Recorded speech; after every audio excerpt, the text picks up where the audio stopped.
I am sure sports. You know me there, from coast to coast representing. I mean, I say this is righteous representing for Omar.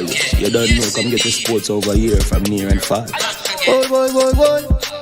Me say I am sure sports, one thing me sure about. When me say sure, that me not doubt. Come get your sports, get it over here. Come subscribe, repost and share. I am sure sports, one thing me sure about. When me say sure, that me not doubt. Come get your sports, get it over here. Come subscribe, repost and share. If me not sure, that me not say it. Know who score, that me not say it. Never know the game play, that me not say it. If me never seen a game, me not know who play. For your sports news, better come over here so. For your soccer news, then come over here so. If you don't love sports, still come over here so. For the day done, you are gonna love over here so.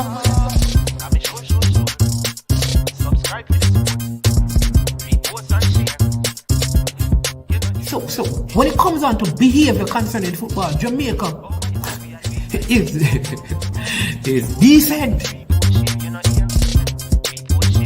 I am sure that if we can get all of these things done, set in place by the end of April, it gives us enough time before the World Cup campaign. Not afraid of no Brazil, no Argentina with these crapper players. We are good enough.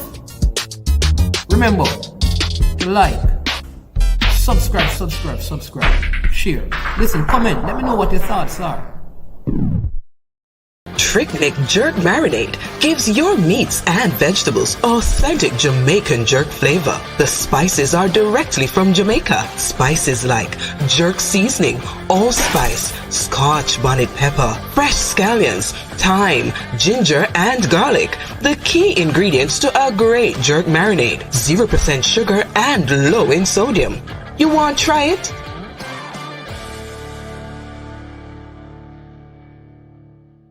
Made up of 18 Jamaican herbs and spices, add delicious, bold flavor to your next grilling experience. Flavoring sauce, a marinade, basting, condiment, or topping. Trick-Nick Jerk Barbecue Sauce.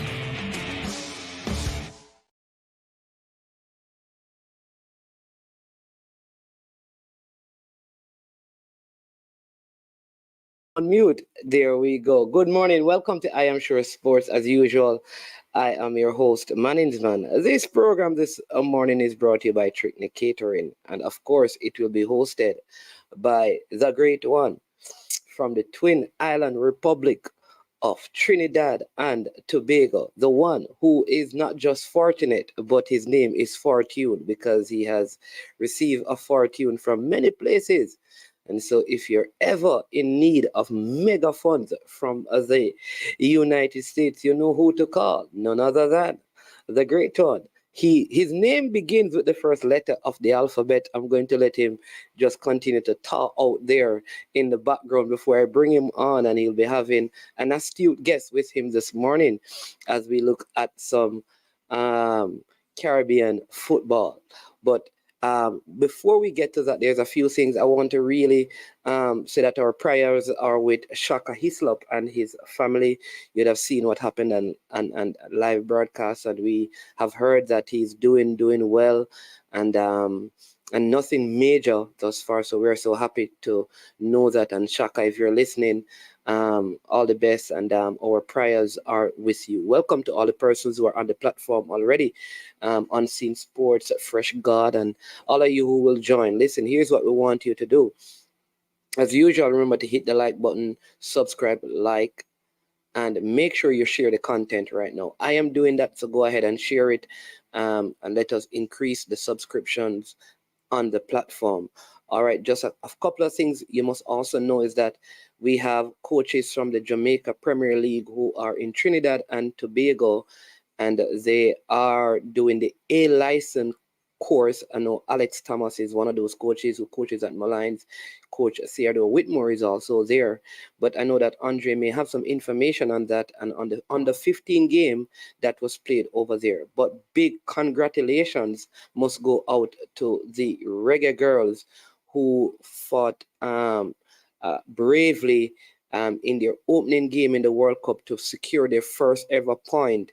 And this is the first time France has drawn a game in the World Cup. France are the number 5th ranked team. And so this is a tremendous Tremendous performance. So commendation to the girls for securing that point. And we believe that given this point, they're in pole position to claim one of the two spots necessary to clinch a berth into the round of 16. All right. So kudos to them. And listen, it is just adding to this that in September, when they play against Canada in the national stadium, it is important that you come out and support them as they push to qualify for the Olympics. Without anything else except this, we give thanks for life and life more abundantly. We continue to look to the hills from whence cometh our help. Our help comes from the Most High God who created the heavens and the earth. Kylian Mbappe could be on the move, but we won't touch that right now. I bring on the great one. Mr. Andre, it is over to you. Good morning, management. Good morning, my friend. I would just like to, and morning to people in the chat. I'd just like to caution you when you create those hypotheticals, people might take it seriously and think about and believe that we do have a fortune. Your name is just Fortune. Look, this morning we have a very important guest, someone that I think has done a lot of work in the Caribbean region and around the world. He is someone that I believe has a lot to share. He has a very important event beginning this week in Trinidad and Tobago. He's the immediate past president of Trinidad and Tobago Olympic Committee, and he's the Secretary General of the Caribbean Association for the National Olympic Committee. And let's welcome today to our program Mr. Brian Lewis. Mr. Lewis, good morning. Good morning. Well, good morning by you. I think it's good afternoon here in. Well, actually, it is good afternoon. Yeah. But the way I organize my days, it all runs into. Let me introduce you to my co-host, Manningsman. Actually, it's his platform. He's from Jamaica, and he has been kind and generous enough to allow me to share it with him in an effort to try to improve sports in the Caribbean, in the region. Right. The platform is mainly about football, but a lot of other topics is touched as well. I think for the country of Jamaica, he has done a very good service for the country of Jamaica via this platform, and there are others as well that does that. So welcome to the program. It's a pleasure to be here. Thank you very much for having me. Welcome and good morning, Mr. Lewis. Good morning to you. Good morning. Thanks a lot. I leave you in the able hand of Andre, who speaks. He speaks very highly of you, though, so I know he got this one under control. So I'll be just here, and if there's anything that I'd love to ask, then I will. I thought I was also going to have the opportunity and privilege to be questioned by you also. No, I'm going to listen keenly, and I'd love to ask some questions, especially as it relates to what is happening in Trinidad. But I won't get there yet, and because the coaching. Let me just say this: I believe the coaching stuff that is being done is transforming the coaching landscape in Jamaica. But then when I see Trinidad, I don't get the feeling like though the courses are done there and prepared by I don't know if I should call the name, but AC. I'll use AC for the moment. A lot of it is prepared by him. Yet, it is having a greater impact on the league and the player preparation in Jamaica, I believe, at this present time than in Trinidad. So that's something maybe at the back end, it would be, interesting to hear what your thoughts are on that. Right. Well, I mean, I look forward to sharing some thoughts, as I said. Trinidad and Tobago. Let me stress, Trinidad and Tobago. There you go. Yeah. I always tell people that Trinidad and Tobago is a Caribbean country, but the mistake that most people outside of the Caribbean make is that they feel that it's all one and the same. And I tell them that each country or territory in the Caribbean, and I can attest to that from my stint as the president of the Caribbean Association of National Olympic Committees, now Secretary General, because I was asked by the now President Keith Joseph of St. Vincent and the Grenadines to run and support his slate, which I was quite happy to do because Keith Joseph and myself have a very long, good relationship. Each of us, while we have commonalities touched by the Caribbean Sea, all of us have been impacted by slavery, colonialism, and empire and imperialism. We have certain differences and what I call way of looking at life and attitudes and mindset that is both a plus and a negative. But that's what I will say for now. All right. Interesting. Management, we have an opportunity to tap into a very good brain, in my opinion. So Mr. Lewis, tell us a little bit about, who is Brian Lewis, and how did you get to where you are today? Where did it start? Well, and how did you get to where you Brian are? Anthony Courtney Lewis is the son of Jennifer Lewis, Nisa Landy, and Errol Lewis. Errol Lewis is a reoccurring stock. In fact, one of my favorite uncles, Manny Lewis, passed away last night at 7 p.m. So it's a very challenging. Sorry to hear that. Please accept our condolences. Yeah. Thank you very much. But I'm somebody who always try to honor my commitment, regardless. My father and mother, and that is important because I tell people that is what has made me the man I am, or the man child I am. My mother and father separated because of dysfunctionalities.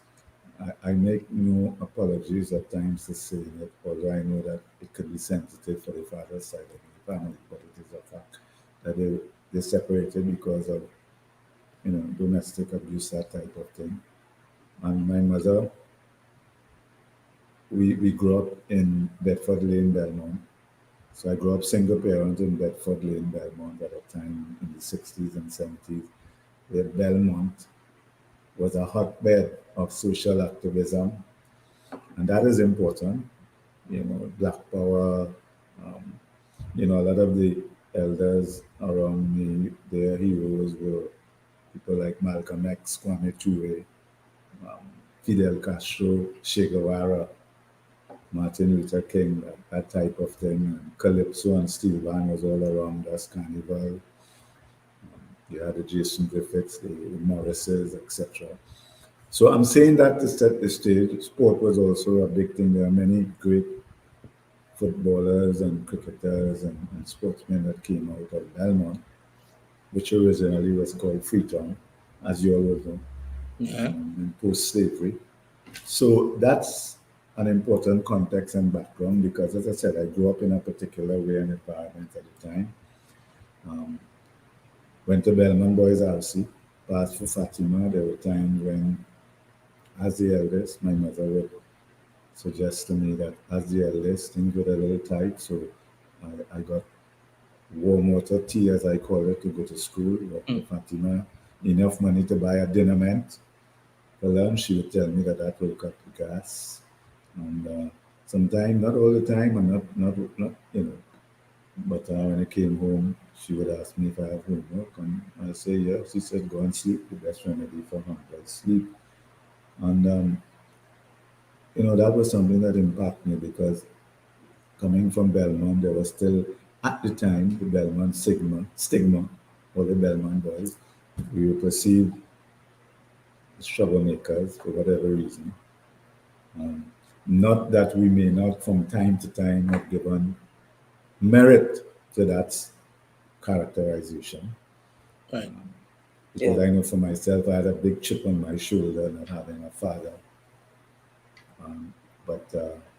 So it caused some problems.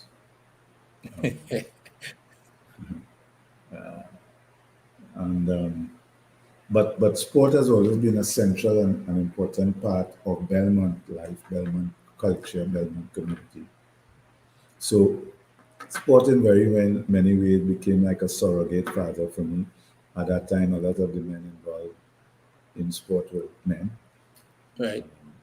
So that, it was through sport that you got a sense that you were good at something. So while I may not have been a great athlete, we did have our share of being involved in sporting activities, whether it was playing football in the schoolyard, on the streets, running races, cricket, football. So we did it all. The savannah was close by, so we literally lived in the savannah, got a lot of licks for being in the savannah and can't be found. Got licks for going in the panyard and rhyming. So I'm just setting the stage. And so Yeah. that's little Brian and little Brian's experience impacted Big Brian. So if Right. people find him a little bit too, I don't know what they say. I've heard all kind of things used to describe me. Some not complimentary, some. Does it really But that's matter? life. But that's where I got what I'd call my tendency to open my big mouth about things, whether it be things that weren't going right, especially issues of racism, sexism, colorism, etc. So those are the things that shape me and who I am. So all along the way, every opportunity I've received in sports management, leadership, and administration came because I opened my big mouth about something and was literally told, since you feel you have all the answers, Right. Yeah. I know that way. Yeah. So that normally comes with very little or no support sometimes. Well, I constantly tell people I'm extremely sympathetic and have a lot of empathy for all the perceived dysfunctions you have in Caribbean society, including sport. Because in the Caribbean, there is no structure to develop leaders and leadership skills. So invariably, we learn it as we go along. You have to sink or swim. I'm just saying, many times, whether it is sports or civil society, you hear this same story that I'm going to say. Hey, Andre, how you became president of that NGO? Your response will be, boy, a partner invite me to a meeting.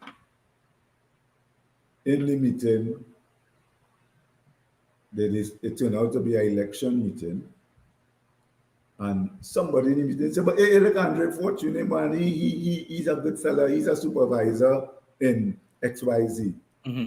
He will make a good president, treasurer, secretary. And next thing you know, you're nominated voter born, and that's it, Andre is now the president, the secretary. Andre, and my name's man, that is the reality, right? Yeah. So I'm saying that the formal structure that you may see in corporate Trinidad and Tobago, and in politics, and even politics questionable, because a lot of times it's the person who's fearless and courageous to stand up and say something or for something that gets identified, right? Right. So that's why I'm always sympathetic when I have conversations about why we are where we are in many different ways. And we are why we are where we are because we take for granted the development of different things.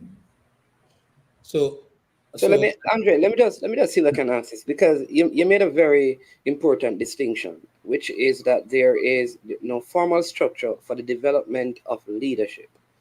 But then I believe that based on what you said, that is as it relates to sport administration across the Caribbean. Because then you mentioned that it is questionable maybe in politics, but there seem to be systems and structures in place for the development of leaders in the business sector.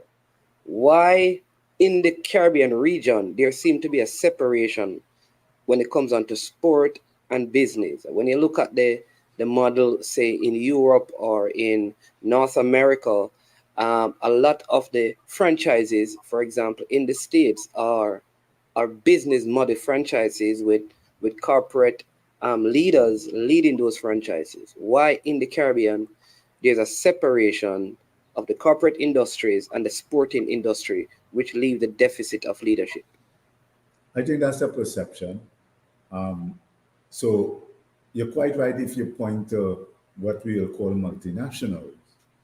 But if you point it to entrepreneurial entities, you pick any of the big ones, you will see that they go through that natural progression of success, failure, failure, failure, so that the learning that takes place comes from the failures. So you cite quite rightly foreign, but if you look at, even if you just jump quickly to sport, there has been a lot of dysfunctions globally. Most of the global scandals did not originate with Caribbean sporting entities. It originated with very big, well-resourced, rich, developed entities. So to me, it's a deeper reality. I always suggest that sport does not operate in a vacuum. Sport operates as part of the wider society. So wherever in a society you have strengths and weaknesses, dysfunctionalities, shortcomings, you will find it mirror in every entity that involves human beings and human nature that society produces. What is important is the checks and balances and having a framework. So Brian, and that's one of the questions that I wanted to get to. Sometimes some of the best conversations that we've had in the past is conversations that has we just allow it to evolve, right? So hopefully as we go through, we would have a chance to talk some more about Brian and how he and his journey over the past few decades. But you mentioned something that I am interested in. That very statement I read where you said as you tied this conversation back to August 23rd, and you tied this part of this conversation. I don't know if you remember, but you said the most enduring legacy of the transatlantic slave trade is racism and the political, economic, and structural benefits that were earned and gained by the colonial powers of Western Europe from slavery and colonialism. And if we want to strive for a world that is just and equal and that is rooted in dignity for all, we must recognize and embrace the reality that sport does not exist in a vacuum and that sport is a reflection and a microcosm of our society. So if you take just peel that back a little bit, try to ignore the initial part of it. If you could go a little bit deeper into, if you look at sport in the Caribbean, you has been in a leadership position for a long time in athletics and Olympics and whatnot. Management and I, our Let me say, not athletics, rugby, Olympics, etc. I don't right, want the track and field people to feel that that you're stepping on the toes. Yeah, yeah. And this is a Jamaican audience mostly, but and we our interest football is what brought us together. And when you look at if you allow me to take football for example, and you look at over the past couple of decades, one of the things is Jamaica women's team just got a point, the first point in 2 World Cups. So that's what, 4 games? 4 games, yes. Right? So that's 12 points available. They got 1 point. And we have, if you look over the years, what we have seen is Japan. The game has progress for the Japanese people on the women's side of the game and the men's side of the game. If you look at Spain, not too long ago, they was talking about whether or not they should invest in the women's side of the game. And they too have progress, and many other countries, the Chinese and whatever the case may be. But in the Caribbean, we get to celebrate getting a point out of 12. We get to celebrate qualifying for the preliminary round of a Gold Cup. We get to celebrate getting to a quarterfinal or a semifinal of a major tournament, and and not even talk about winning a tournament. You understand what I'm saying? Um, how does that, in light of your previous answer to management question, how does that reflect itself? Because we do have successful businesses in the Caribbean, don't we? Yes, we do. Yeah, we And, do. Not many of them you will find in the Fortune 500 list. that is true, but how can't we? Why is sport not seem to not be able to benefit from some of that Be- leadership? Because it's not that they don't, it's that we live in this false world where we fool ourselves and have fooled ourselves for centuries by denying who we are and why we are where we are.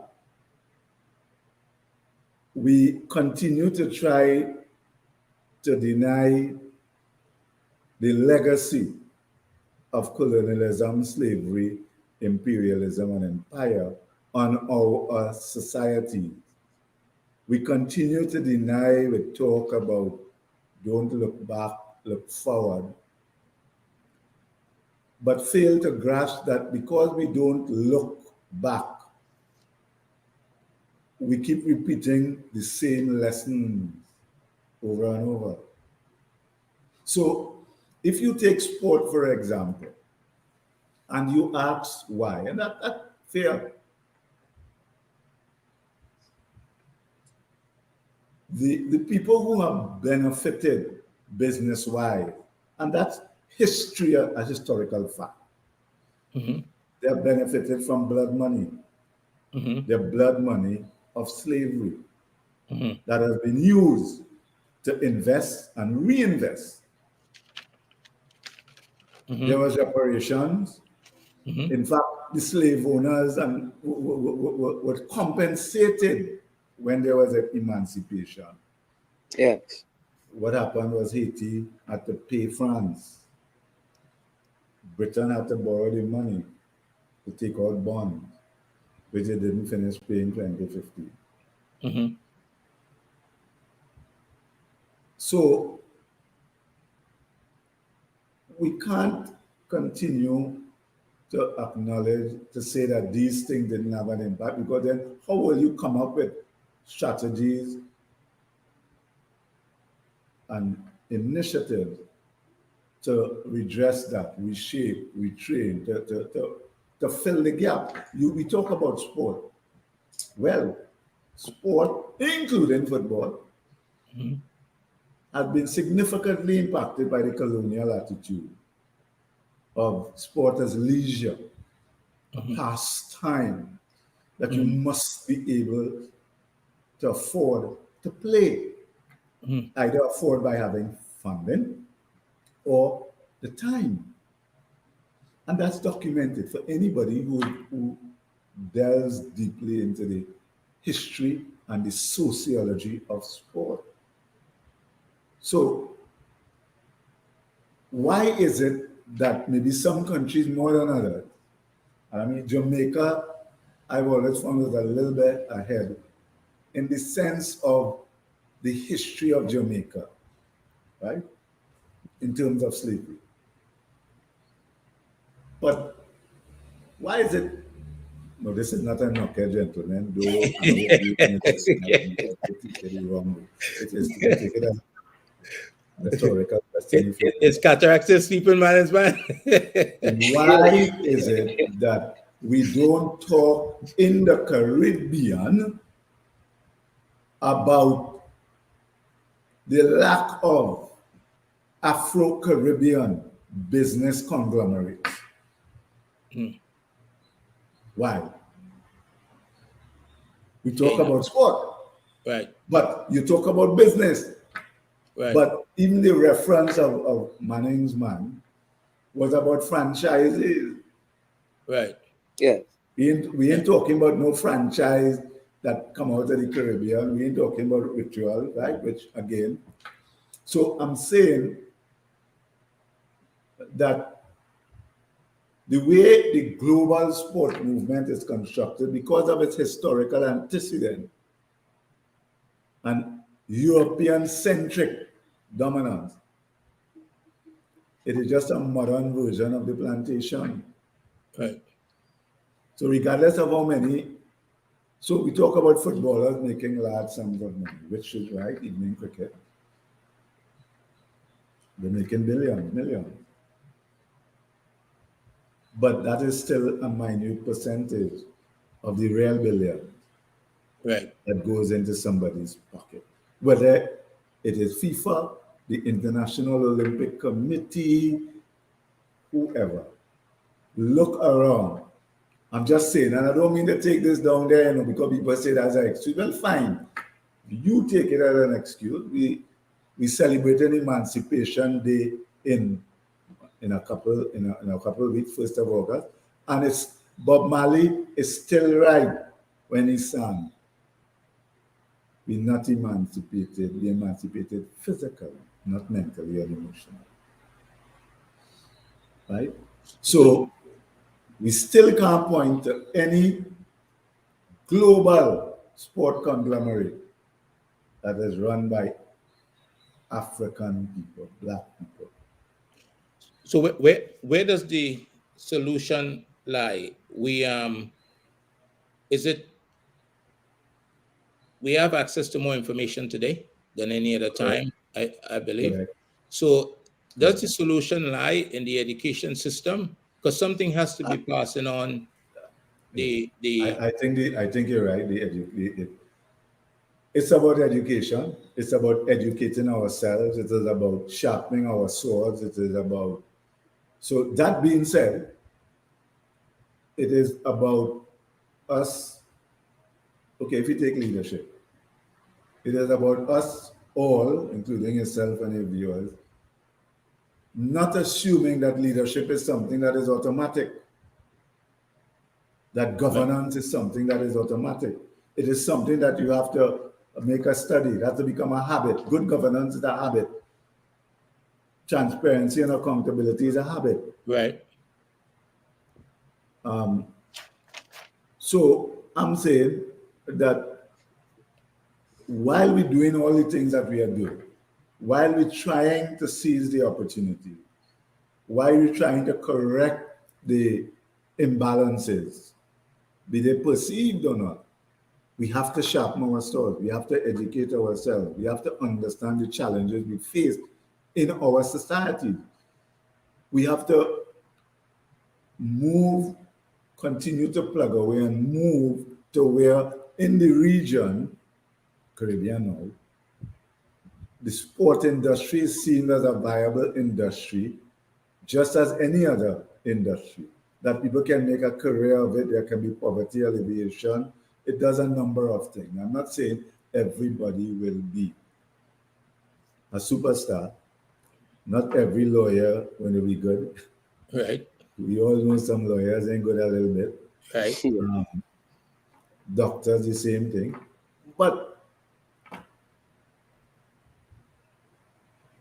so the other issue I think that we need to focus on in the Caribbean.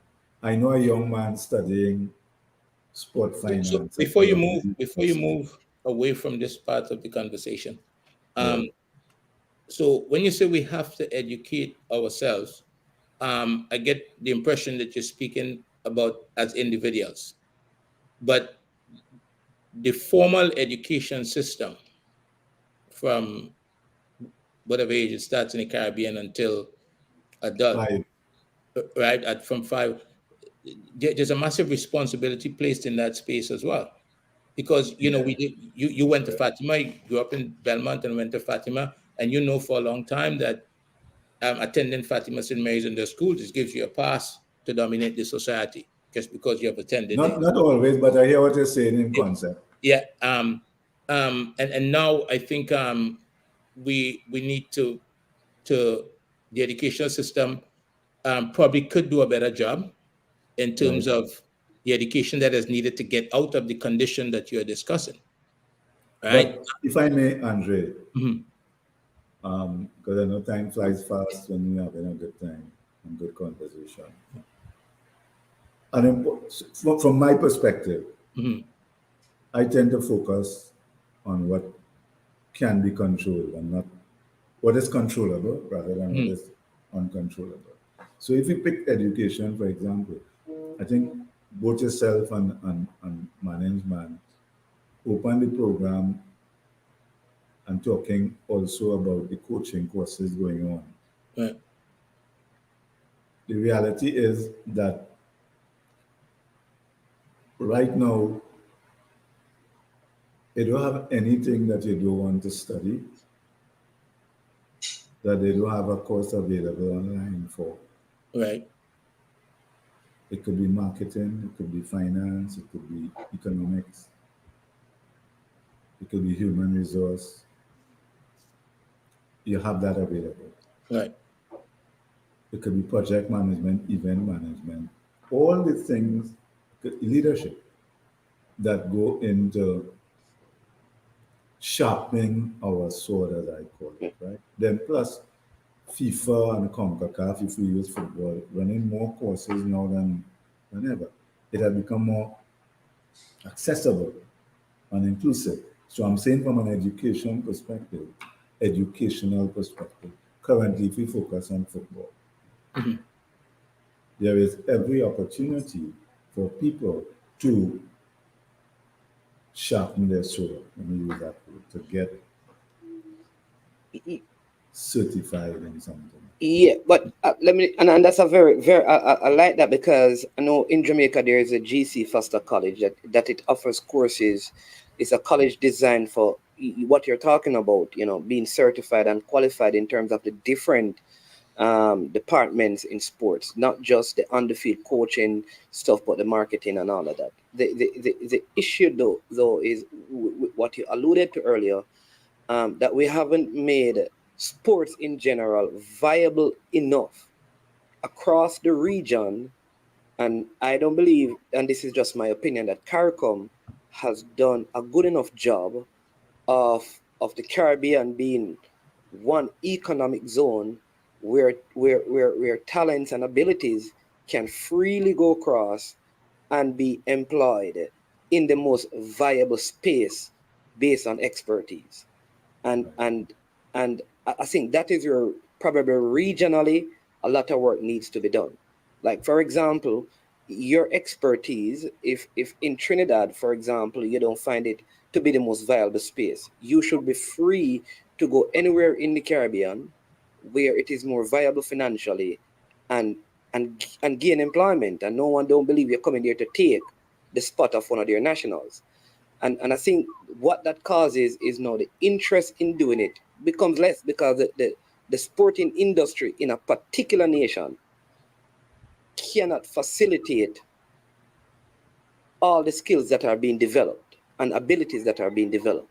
So how are we going to export it in the region so people have interest in getting the certifications and the qualification, knowing that there is employment, not just in my territory of 3 million people, but I have a Caribbean of multiple more millions to apply for that job.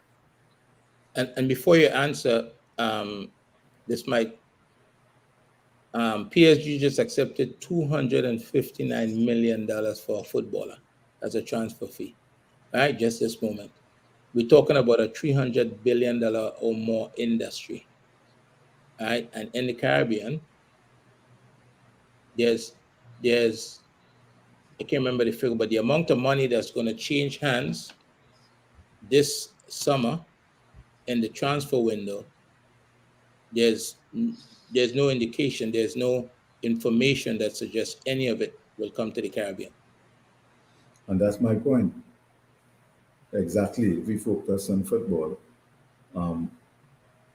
it's not a government problem. And to just start CARICOM, I've sat on a CARICOM committee in terms of the service sector for a number of years. And yes, I agree it could be a little frustrating because you're trying to get the CARICOM to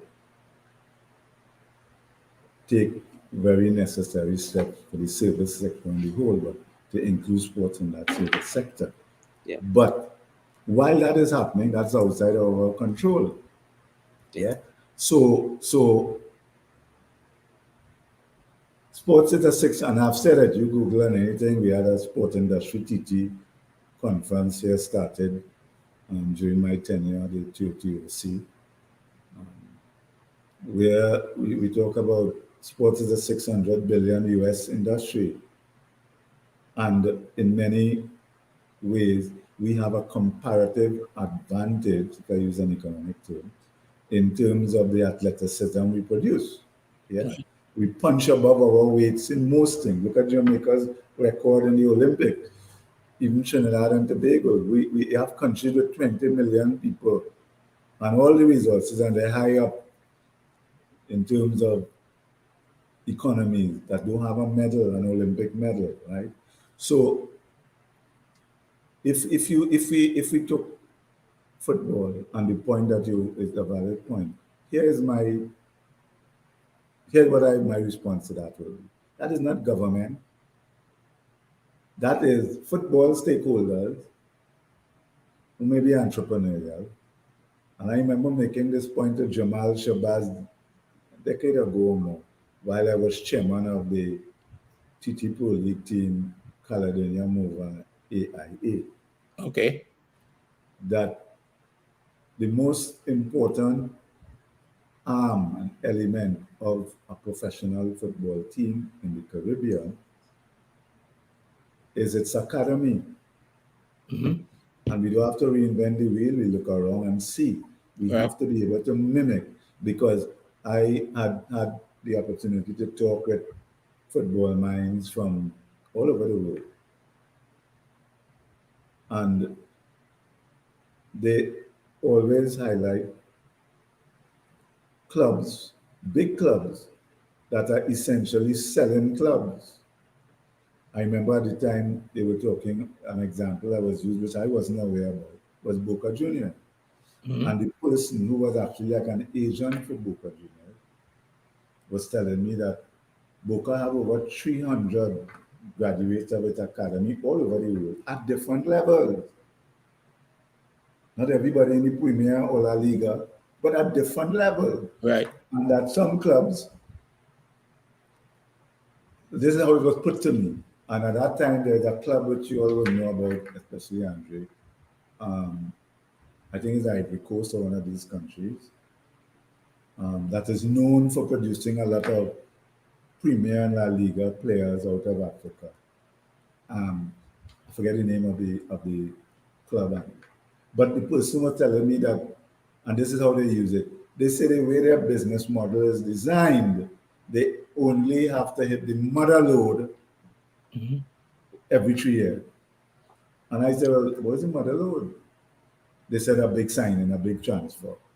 Just as you mentioned, right? Right. And in those days they were talking, again, they showed me about how it works on a napkin, because you know these things too, Andre, they keep all these things secret unless they feel they have a relate with you, and sell on fees and etc. etc. Right. Here in Trinidad and Tobago, the late David John Williams is a example with the Kenwin Jones story with Southampton, which I know, right? I think he got W Connection where they sell on total 13 million at that day, TT.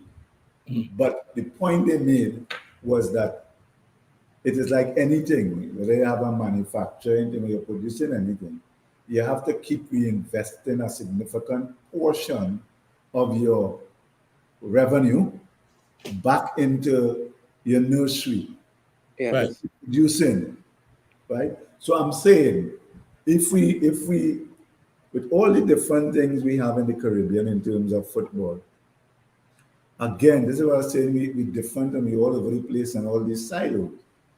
People haven't sat down and said, okay, whether it's but whether we'll have a whole argument by why the secondary school football ain't good, why are police in different countries though ain't good, why minor league similes ain't good.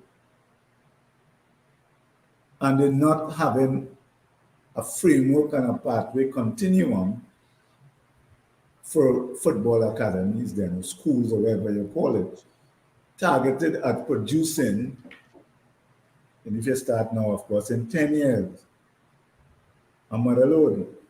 So let me ask you this. So you said it's not the government, right? And I'm not gonna argue that. I would say though that the government funds a lot of things in the football in But sports Andre, if I in may, sports. let's talk from industry.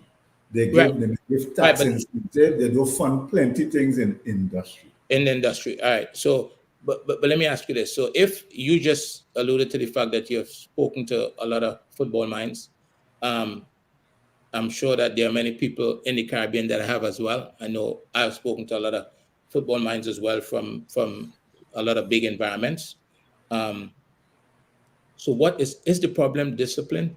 Because if I go away, if I travel and I have conversations, I've learned how things are done. What would prevent me from coming back and taking the best practices and implementing them if I'm in a position of leadership and I want to move to leadership after this? Really, I want to, because I think that's an important thing. We've mentioned the word several times, but what is the reason why we can't take what we see? Look, Pep Guardiola leaves Europe, goes to Chile, spend time with top coaches there and learn from them and go back. And he is who he is today. That as part of his experience. What is the thing that is stopping us from doing that? I would say, and it may appear contradictory, time and money. Pep Time. Guardiola could afford to do what he did because he has come from a professional environment. When I say professional, I always have to stress this to people. Professionalism is not always only about money. It is about a mindset and attitude. Yes. However, that being said, Yes. the bottom line is professionalism in many areas, and sport include one, means that you are being paid for your skills, services, knowledge, whatever, right? So Pep Guardiola has come from a professional environment. The challenge we have is, and people don't have to agree with it, and that's fine. I just love productive conversations, right? That will help us arrive at a consensus to how the best options to move forward. We need to figure out, in case of football or the Olympic movement or whoever, we need, as leaders, we need to figure out how do we bridge the gap between sport as pastime and leisure only, because there is a leisure element of the sports industry. But how do we bridge that gap to professional sport industry without using the words interchangeably?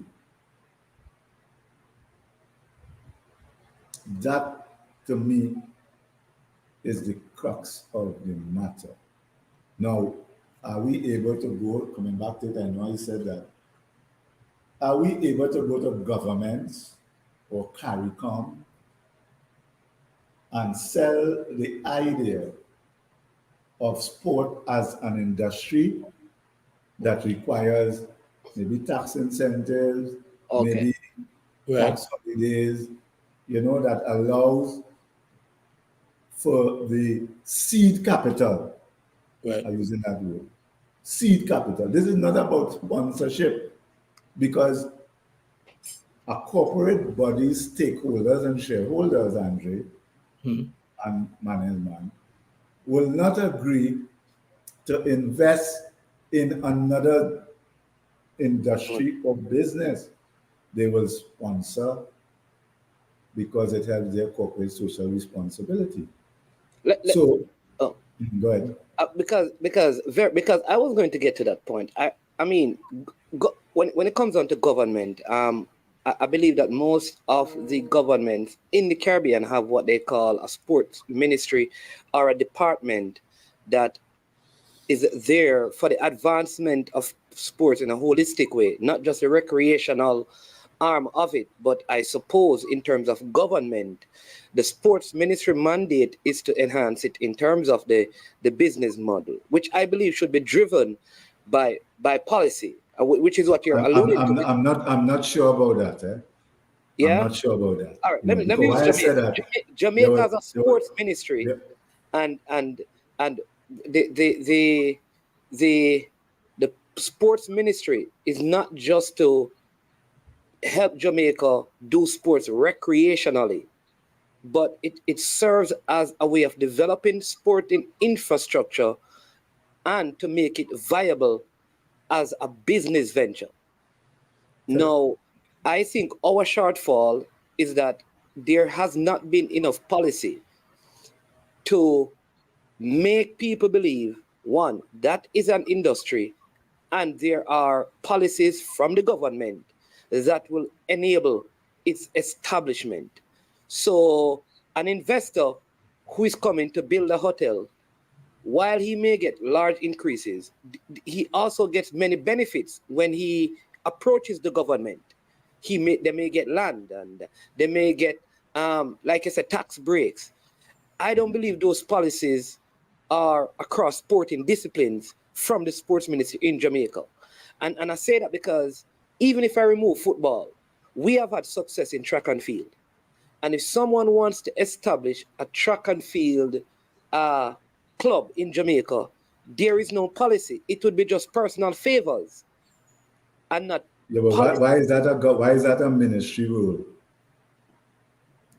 Because part of it is governance. Because if I want to build something, it would be good to know that if I buy the land, I will get special tax break from the government, Right. and that is a policy-driven thing. So I don't feel Right. like I have to now partner with a political party, which labels me as a political affiliate, but it is policy, meaning whichever government is in power, I know that if I'm going to build a track and field stadium, I get a 10% tax break on all the equipment I'll be bringing in.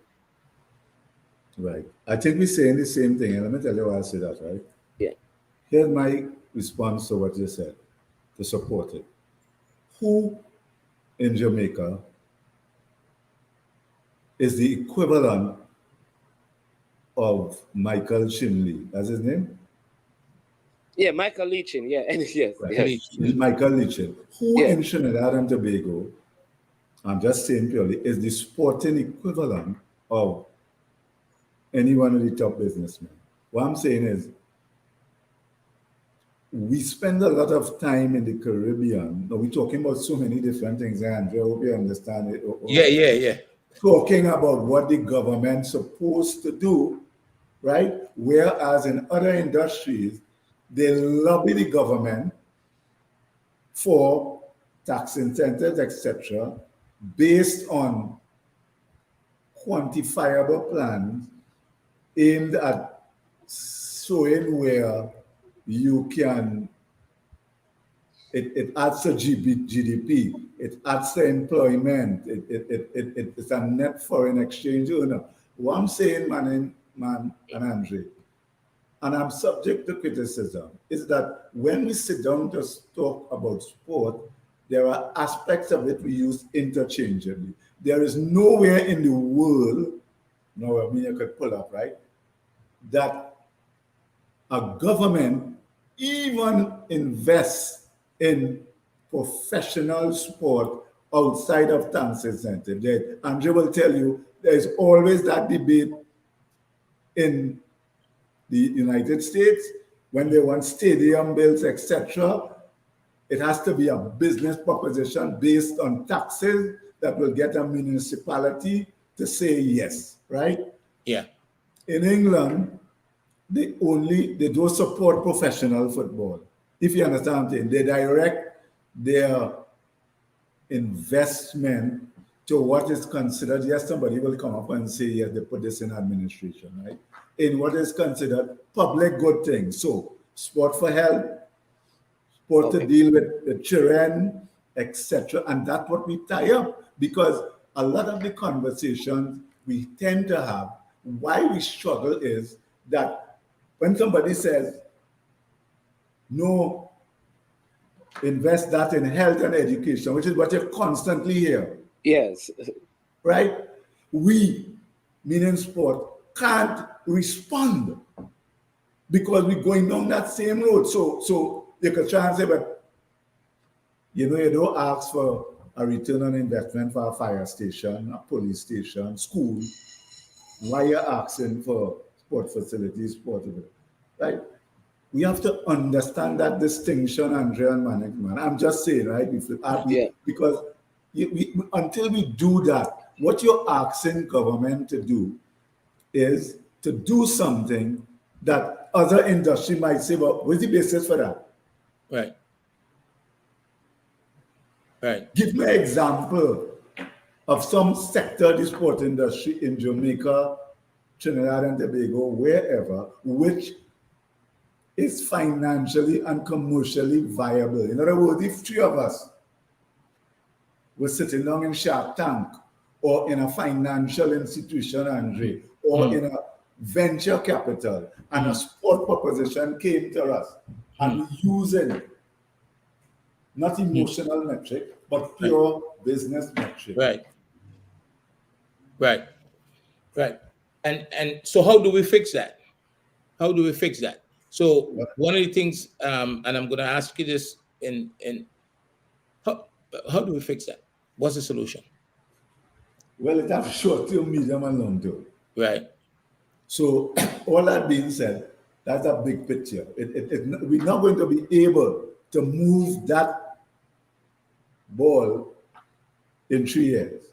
All right. Andre, let me just get a couple of comments on the screen because I don't want the people to believe that we're ignoring their comment. This is Kendall Reyes. He says, and I think this was to an earlier statement. He says, Pep may be the extreme example.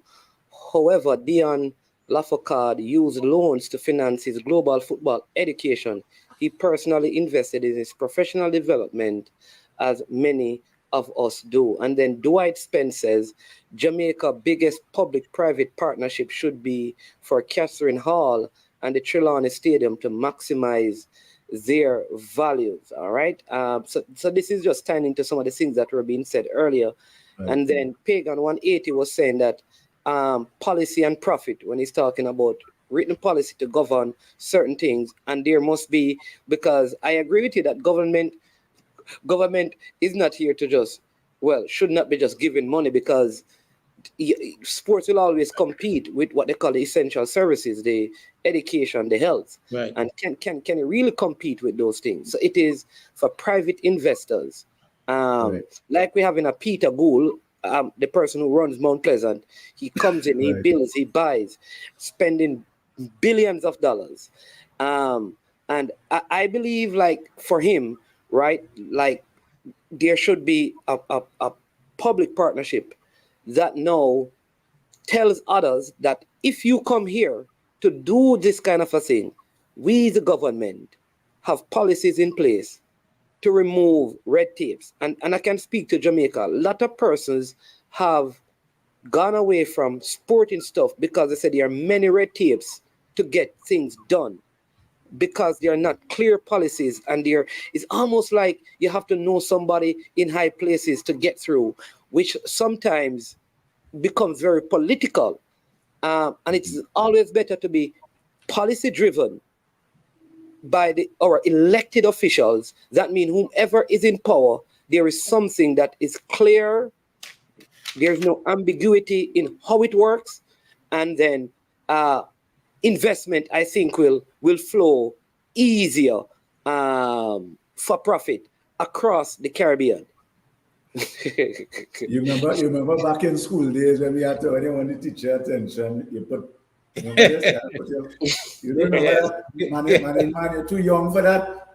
You remember that? Put your, Andre, remember them days? Yes, I remember them days. So I just wanted to make this quick point. I agree with the comments, right? And I guess I was holding this in my back pocket. You know, if you play all fours, yes, I don't hold back some strong, right? To me, the example I tend to use without having the totality of facts is the Jamaica example of MVP and racer. Yes. Right?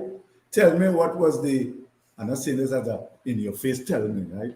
Yeah. What was the policy position and the government position there? Based on the history, unless you say, no, that is a myth. Yeah. That appeared to me be a pure, Andre, if you pay attention, that is a pure entrepreneurial play by people. If you look at their qualification, right, they could easily fit in to the financial industry and venture capital, if you look at their qualification. So to me, what they applied was a purely entrepreneurial look and framework to something that was, if you know what I mean, I don't want to overtalk. I use that a lot of times, MVP and racer. All right. Well, good question. We have a coach in here, so maybe he can give us what happened at MVP. But both of those, really, it was a partnership with, one was a partnership with the University of Technology, and one was a partnership with the University of West Indies, because both clubs were started as programs that had professional athletes, but also trained the university athletes and prepared them. And so there was that partnership. But like I said, it was a lot of it was entrepreneurial and business. Right. Is there that partnership in football? You know what? There was a UE team that they had that partnership, but that has stopped. So there was the UA team was also in the highest league in Jamaica, where they were giving scholarships and building a good thing, and players were being transferred. But for some reason that stopped. But let me just say this: Andre did ask where Cataract, who is Oine Blade, all right? Yeah, he's agitating right now. Yes. For people from Trinidad, this Andre. He's a psycho bunny. He was sleeping, and Andre woke him up. So he's just giving Andre a hard time. So just ignore him in the chat for the time being. He's agitated. Yeah. But let me ask you a question. There's always everything that we do today, and we've mentioned the word at least half a dozen times or more. The idea of leadership, and leadership is important. If you're a coach, leadership is important. Whatever you do in your life, you have been in leadership positions for a number of years now. Okay, what can you define your personal leadership style, and what are the characteristics, qualities, and behaviors that informs your leadership style? The most important one is you must be both proof. You must be. I didn't get that one. I said the most important characteristic for a leader is you must be buff proof. I don't know if you're in Trinidad, BOUFF or big buff. Somebody yell at you. Somebody. Yes, you must be buff proof. You must not be afraid to fail.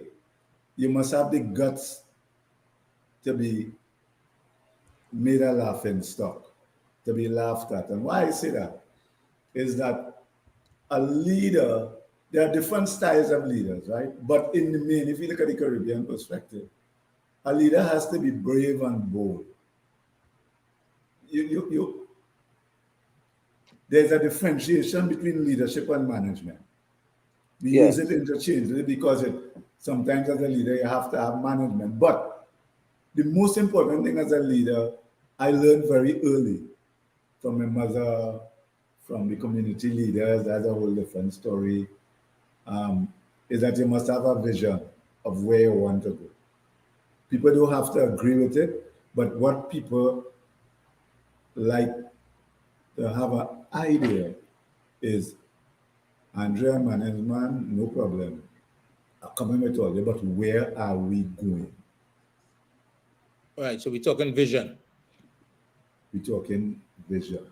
And I'm saying that the reason why a lot of people who have the potential to be brilliant leaders, they lack that aspect. So they either want to be too popular, want to be well liked, and then you kind of get a wishy-washy syndrome where you're trying to please everybody, you're indecisive, etc. I know you're looking at time, me myself, so I'll end there and No. as a start point. No, we have all the time you need, No, man. we good. No, we good. Because this is important. This Yeah. is important to me. In terms of leadership, because I think a lot of the things that we discussed before, there's various types of leadership, like, and I asked you what was your particular style, and how does your style affect the people that you lead? Because I think in the Caribbean there seems to be different leadership styles, but yet it seems as though we don't get the leadership in places that we need to create the environment so that we'd have the success that we are looking for. Okay, it's because we are looking. If you look at, again, football is our interest, and sport on the whole, but football is our particular interest. Is there, what type of leadership do you subscribe to, and what do you think works best? What might be able to help? Is it transformational? Is it, how could you, I've, I've heard it described as transformational. I I do acknowledge that my leadership philosophy is not suited for every organization and every situation.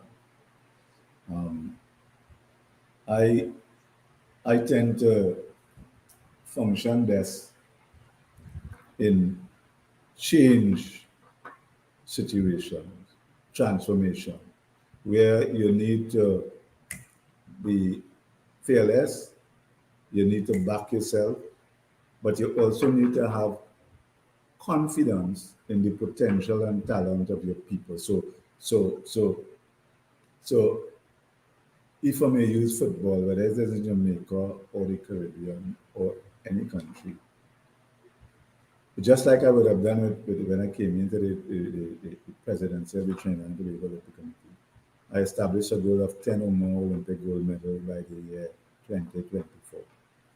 Well, I was nearly run out of the place because people say that is unrealistic, it is everything. But my question was, okay, I don't have a problem with that. The TTOC, the Trinidad and Tobago Olympic Committee, is at the pinnacle of sport organization because it deals with one of the pinnacle events in the world of sport, the Olympic Games. Okay. What is the most important thing in the Olympic Games? A gold medal. I said, therefore, what is the core business of the TTOC? Developing athletes, coaches, etc. I said, but if that is the core business of the Olympic Committee, where does that put the Olympic Games? What are we going to the Olympic Games for? Okay, right.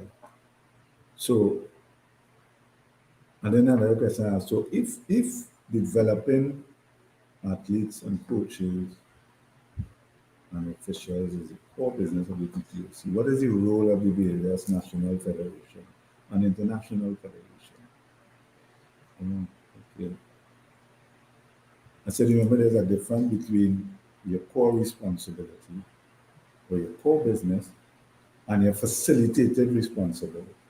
So the role, of course, of the IOC, FIFA, is to facilitate the development of coaches, and that's using that as an example, through its continental, because of the governance structure, through its continental bodies and its national FA, right? They provide them any funding, the resources, the upskill. So I say that to say this. So 10 goals by 2024 was, to me, that's the core business. Okay, whether you achieve it or not, you have to fail, but then it's asked, what are you putting in place? So the sport industry was a recognition that you need a sport industry to support this. You run coaching courses, you look at branding aspects for the Olympic Committee. We got the thing trademark, it wasn't trademark here. You know, you position certain things in terms of branding, marketing. It don't mean that you're not going to make mistakes along the way, right? But you have a flight plan. A lot of, because we live in a society in the Caribbean where they love to bash you, they love to criticize, they love to pelt stone, it's not easy starting off from a position that you know you're going to get there. And I believe that hampers leadership. Because if you have a club, you have this program, don't tell me your aspirational goal is not to make this program one of the best sports programs in the world. And then you'll put a framework, okay, to become best in the world, you must first become best in the Region. Caribbean, region, internet, etc. And you have, it's like a ladder, but you have to have an aspirational big goal, which will take you into what they call blue ocean rather than fight up in the middle of the ocean with everybody else. So I'm just saying that, Andre, in terms of, I don't think that answers your question. It sheds light on something, because I have conversations with people and I realize that we're unable to connect in in in a way that understands that we can do certain things that a lot of people believe we cannot do. So I don't want to make the conversation about me, but a decade ago, I started a football club, right? And one of the things that I say to people that is that we're a small club with big ambitions. Okay, the logo of the club is possession as a lifestyle, and I've learned, I've gone away and I've seen how this how this is nurtured, to play that kind of football, the professionalism, the high standards. I've spoken to people in football about how important standards are, and I came back here and I implemented it. And a decade later, in less than a decade, but with 10 years now, we have people who are playing professional football, whatever their aspirations were. You have people that's playing in college. You have people who just were able to improve the outlook on life, right? Correct. But the environment always maintain a standard to meet the individual that wanted to get to the highest level of the game. So I didn't Correct. care if you wanted to go to school and play pickup when you're done with us. You'd be a very good pickup player. People would want you in the team and you'd still enjoy the game. But I would not lower the standard to not serve the guy that the kid that wants to play professional football. So we have guys playing in the MLS, we have guys overseas in Europe. And so when I speak to people in the Caribbean about what's possible, that connection is impossible, right? And it's impossible and it's frustrating because I've done it. Right? I've done it. And what you hear a lot is we can't do this. Right? You hear all the reasons why it cannot happen. Okay. And then and that for me is very frustrating. So I understand what you're saying, and I think you made it clear, but I believe that we have to do better. I believe that Jamaica could be a force in football. For example, in the CONCACAF region, I believe Trinidad could be. Right? We have things where we if we just have the discipline to recognize that it's needed, put it in place and stick with it. But I think also, Andre and man, it is more than discipline. because the discipline is an end product in a way. What drives you was the vision in the first place, the belief, the mindset and attitude. But in having all that, when you looked at what was required to move that forward, you would have identified it required discipline. Because Right. let's be honest, Yep. if we are indisciplined people, right? On any day here in Trinidad and Tobago, you give us an opportunity to bust a line, we're going to do it. To go to a lunch with the best of intentions and it don't finish till 5 o'clock, 6 o'clock, it's going to happen. A lunch, right? Yeah, but you know that. You know that we have long lunches here. Right? My point being, if you then you say, okay, I'm trying to close this deal and this requires this, you would say, yeah man, let me have another drink. Order another set of wontons. But if you have something that you're focused on, it could be passing an exam and you're saying, now fellas, I had to get back to the office for 1 p.m. I had to get back to my laptop to do that. So the discipline comes as a result of being motivated and inspired to achieve something big. And I'm saying that, to your point, we focus on a lot of what we can't do, rather than what we can do. We have a history in the Caribbean of achieving against the odds. The fact that we and those who on this thing in the main, of course, I'm saying it a broad basis, but the fact that we sitting down having this conversation is because somewhere along our history, our ancestors had to overcome horrific inhumanity, brutality, being considered a thing and a property and non-human for us to be here. So we have in our DNA perseverance, discipline, determination, and indomitable will. Because if it wasn't in our DNA and blood, we wouldn't be here. I see Pagan has a comment here from a little bit. He says, in many ways, a Caribbean/West Indian Federation would have solved some of these issues. Says, however, the Caribbean is too spread out to the collective to drive meaningful policy change. And then he goes on and says, ego has to drop in his opinion. Then Kendall raised with a very important quote from Miles Monroe, says, you can't lead an orchestra unless you turn your back to the audience. I think that had to do with you talking about the leadership and the booth. Popularity and wanting to be liked and popular. Yeah, I think the booth statement you make about, being a leader, you have to deal with the whole booth thing, and then you like booth management. Yeah. He said the TNT FA leadership has no clearly defined vision. Based on the synopsis of your approach to the leadership, I believe you have simply demonstrated that you're the kind of leader. Let me put me in that trouble, please. Let me remove it quickly. I don't want to your smile. See, I removed it. But if I may, I remember reading an interview with Usain Bolt, and people used to find it boastful and it braggadocious and stuff. But Usain Bolt never go to run anything and didn't expect he would win the Olympic gold medal, So even when he passed, and he line in, it have a time, he had to get focused. And that is what we lack, you were making the point earlier on. We're so insecure that we feel that we win a lotto when we qualify for the World Cup.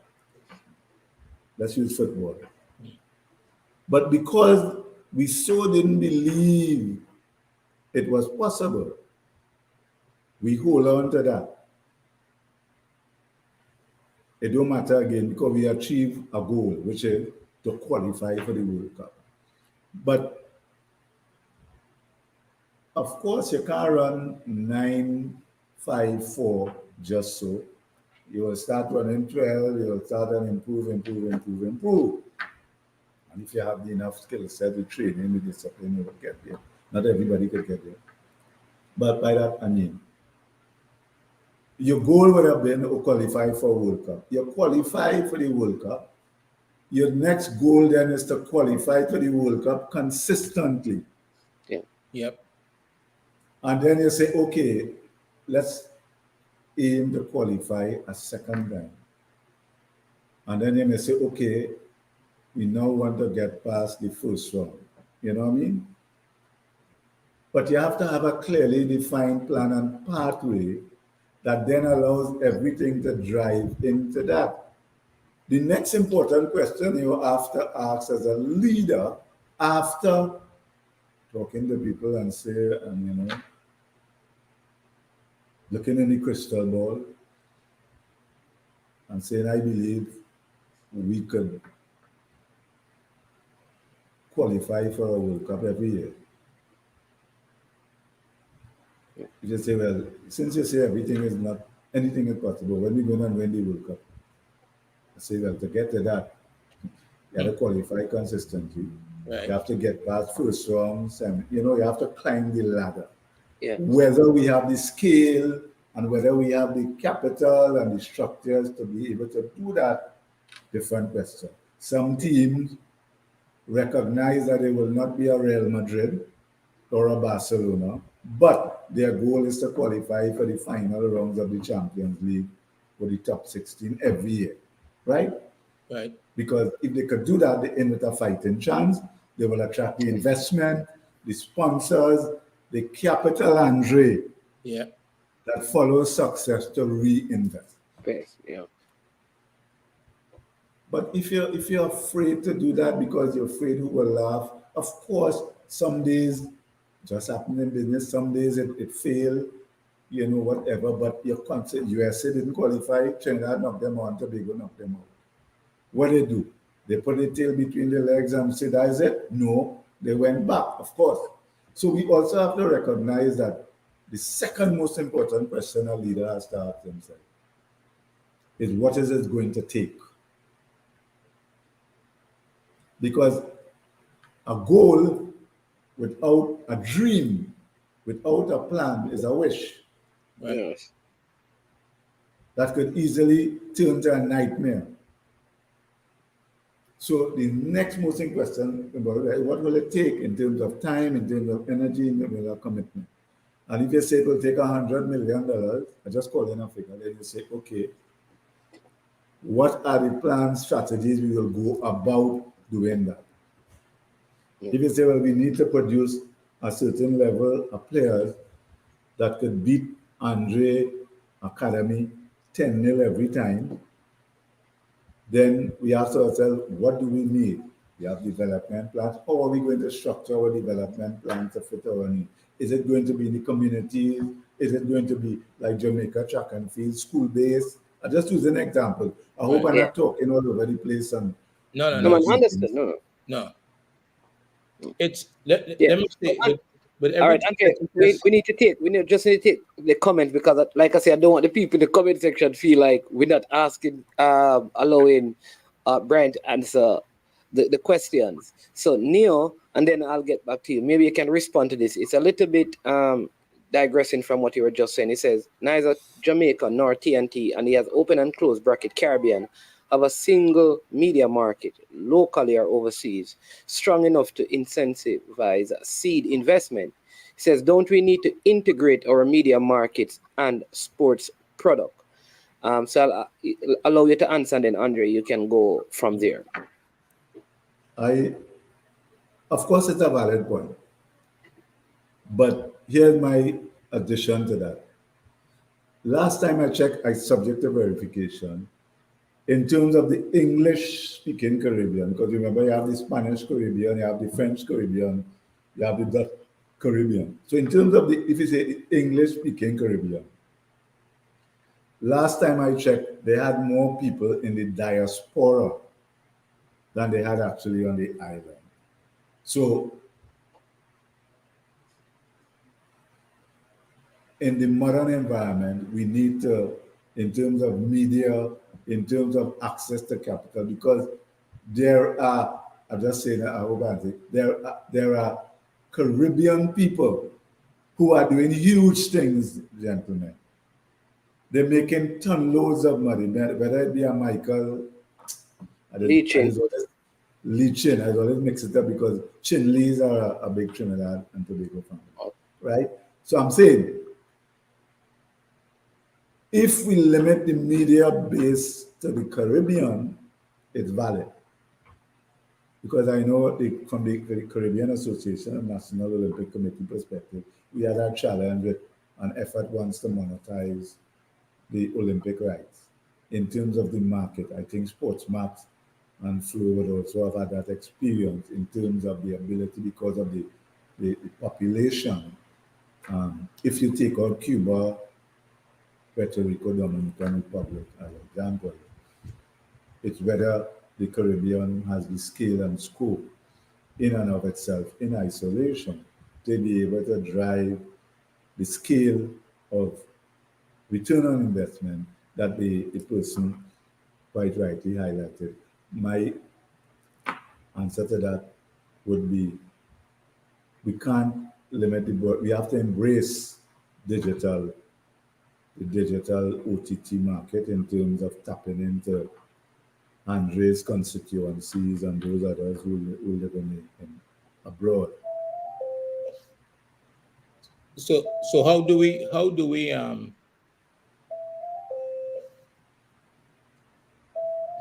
excuse me for a minute. Yeah. How do we you talk about leadership, you talk about being brave, you talk about being bold. Hold on, I think Andre. So let me just read Kendall. Andre, you want to take that call, man? No, I don't. That you talk about leadership, you talk about being brave and bold. The importance of leadership in advancing, having a vision. The importance of a leader having a vision in order to have progress. I heard in an interview said one time that a marketing approach that is athlete centered, right, is important. What does that mean? In football, when I work with young people, it is important to me that the environment that we have is not about me, that it's about the players. So every decision that I make is about what's best for the players. Why is it important? Why is that important, as you mentioned in your interview? Right. So remember, when you're talking about professional sport, as we have seen with the NFL and a lot of entities, not every decision made is with the player's best interest. Because at the end of the day, the player is the product. Mm-hmm. So, pivoting back to your question, when I talk about marketing, from a marketing perspective, Mm-hmm. that's an important frame and being athlete centered.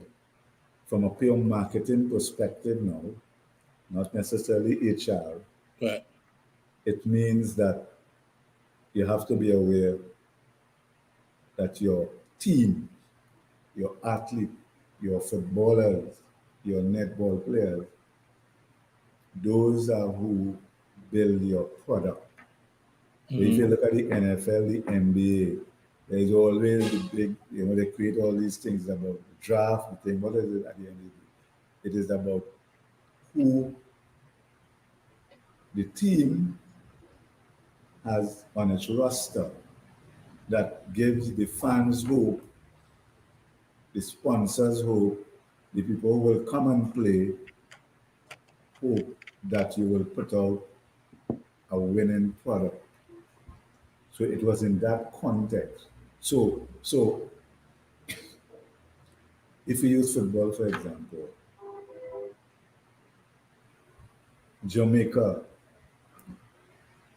if the World Cup is the highest level, they need to be qualifying for the World Cup all the time. But to do that, they need players. They need skilled players. They need happy players. They need healthy players. They need players with peace of mind. No, they don't necessarily have that because professional sport could be doggy dog.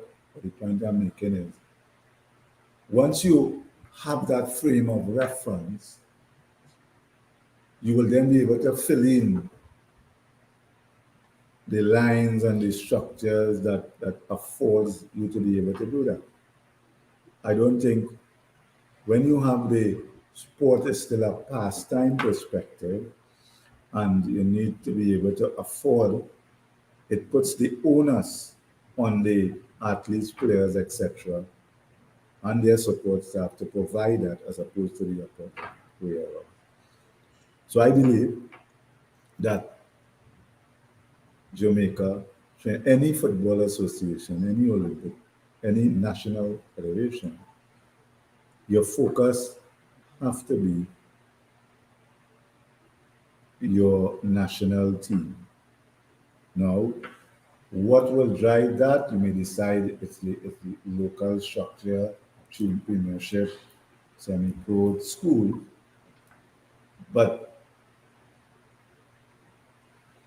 that has to be the focus because no sponsor, whether it is Puma or whoever, will pay to see the three of us or any Right. sports administrator. Right. Could you say that So again? Could you say that again, please? I said Puma or any big name sponsor is not paying to see the three of us or any sports administrator.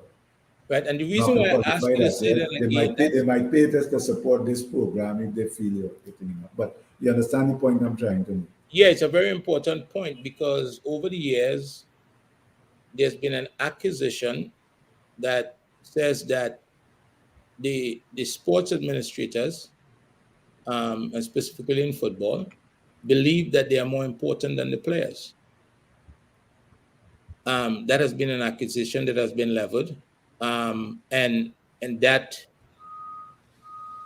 if that is true, then you're saying that that is not good for any sport, for sport on the Well, whole. yeah, I'm saying that that is not good for the world of professional sports and the sports industry. Right. You see, let me put it this way. That's the system Mm. rewards that. And you have to remember, people who are beneficiaries of a system will not want to change it. What I mean by that, if you go to FIFA, the IOC, and these international federations, as distinct from, I call them rights holders, as distinct from a Real Madrid, Barcelona, Manchester United, New York Giants, Mm. etc.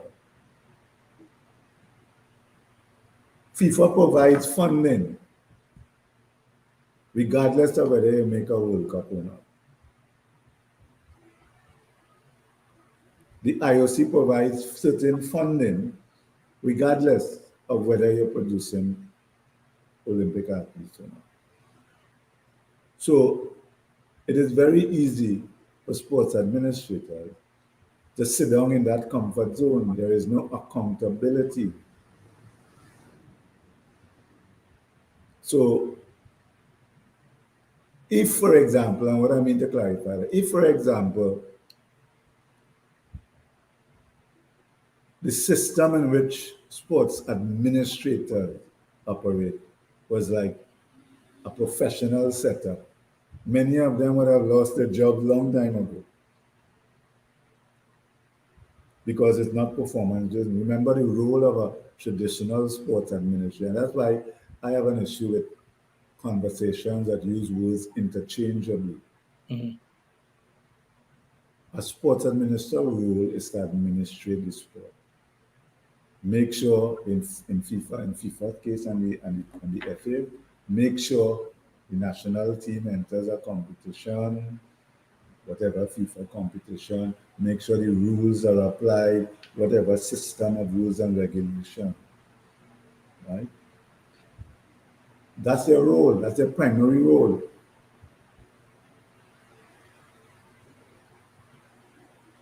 As opposed to a professional environment that is performance driven. And that is why I sometimes say, and people get annoyed, take it the wrong way, sport entrepreneurship and sport industry entrepreneurship cannot be driven by national federations and national sports administrators. Yeah. They could be facilitators. In other words, Andre and Man want to put on a football tournament. They could provide the sanctioning mechanism, provide the technical official, because that's within the ambit and remit of FIFA. But that's not their core business. And this is where we mix up things to our detriment. Yeah. So we have I wanna touch on Vince Matthews. I think that's an important part of your And Wayne of Collette. history, and Wayne Collette. I want to touch on that. We also you also have the Commonwealth Youth Games that's starting in Trinidad this week, Trinidad and Tobago. We wanna I think most of that game is in Trinidad, right? Yes, from the 4th to the 11th of From the 4th August, to the 11th. 7th edition. We want to touch on that. But this conversation is interesting, and but before we go there, I want to ask you. You mentioned just now, you alluded to the core business of the Caribbean Association of the National Olympic Committee, No, right? I said the Olympic Committee. The The Olympic Committee Caribbean has its core Association is business, an umbrella body, so that will have right? a different focus. A different focus, right? So everybody has their core business. If you could, in your opinion, what is the core business in your understanding? What is the core business of the Caribbean Football Union? Right. So let me put a disclaimer. The current president, Kid Joseph of St. Vincent Grenadines, is the Secretary General of the St. Vincent Grenadines MSC. He may have a different perspective. The view I'm going to express now is not a view of Cano specifically. It is a personal opinion Right. for the purposes of this input. Cano is an umbrella body, an association of entities. So therefore, Cano core role and focus would be on identifying major issues that may impede the Olympic Movement Committee in the Caribbean, and they have a responsibility to advocate and lobby upstairs, in this case, Pan Am Sports, Caribbean, Central Caribbean Sports, which is responsible for the CC Games, the Commonwealth Games Federation, and the International Olympic Committee. That, to my way, is the focus of an umbrella body to identify issues, to lobby for change in addressing those issues. If I may, Manning Man, was it Manning's Man? Yeah. Use a differentiation between policy and so if I may take a big chance, I would say the CANO, Caribbean Association of National Olympic Committee, core business is addressing policy issues in the wider Olympic movement that negatively impact the Caribbean Olympic movement and its stakeholders, in particular athletes. So that would also applies in your opinion. You mentioned an umbrella body that would apply to the CFU as well, right? I would think so. Identify issues, lobby for change, Correct. and advocate for policies. CANOC also has an asset called the Caribbean Games, which it would have struggled to get going. There was a disappointing of 2009 when Trinidad and Tobago cancelled a mere couple of weeks before the opening ceremony in 2009. But finally, we were able to have a Caribbean game in Guadeloupe last year against Solot, and that was important because umbrella bodies also, just like the IOC, FIFA, etc. When you look at your sustainable revenue stream, there are particular assets that you need to develop on. It could be an event or a series of a portfolio of events. It could be coaching courses. It could kind of also has a coaching course. Kind of has a coaching course. CCEP. It may run webinars and workshops. My point being is that at a broader level. So to answer your question, I would think it would be the same in my view, under the CFU. Okay. Okay. Tell us a little bit about. I read a little bit about Vince Matthews and Wayne Collett. I thought that was a major achievement of yours, something that you're very proud of, rightfully so. Um, Well, and give the I've viewers heard a little bit. people say that more than me, but that really was driven by, again, some core philosophy. One, these two gentlemen were banned for life. Yeah, even serial dope takers don't get banned for life. They get 4 years. Then they come and they might get 8 years, but they ban an athlete for life. So you had the IOC under the then racist president, Avery Bondage, banning these athletes for life, American athletes, for their social Could protests at you the time. somebody is suggesting that you might be a little bit low when you speak. I know if you could speak closer to your mic. Sure, Yeah. that's much better. Yeah, they will tell us just now. They're not shy of telling us what's going on in the chat. They're not shy. Right. Yeah. The There was a life ban imposed on Wayne Collett and Vince Matthews, two black American athletes, for a protest action that was very, if you ever Google it and watch it, they didn't stand at attention, etc., at the 1972 Munich Olympic Games. In protest of, at the time, what was going on with the civil rights issue. This would have been the Olympics after John Carlos and Smith. And they were banned for life. And I couldn't understand, then I was president of Ghana, how for 50 years and all these years that the United States Olympic Committee, the big and powerful United States Olympic Committee, and the IOC, and nobody for that matter, would pick up these athletes' case. And I started lobbying and advocated. I mean, I get beat down. At one point, the IOC president, Thomas Bach's response was that he don't intend to rewrite history. Not many people supported it, but I got a lot of WhatsApp messages supporting the effort. But again, remember, nobody do want to, in this case, jeopardize or compromise whatever Olympic ambitions they may have by going and being so vocal and at variance to what the IOC song sheet was at the time. But I persisted, I remained unwavering. And then, like within the last couple of months before they took the decision, I raised it at various fora.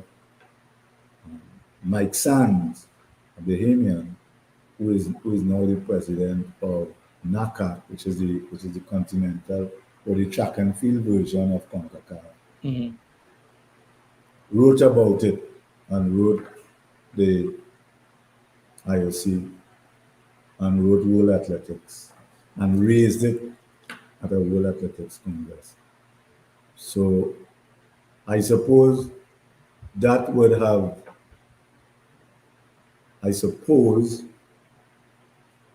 shown that it wasn't a rant of a madman, and what Brian Lewis going on and on about, and why he picking up this leave that for the United States.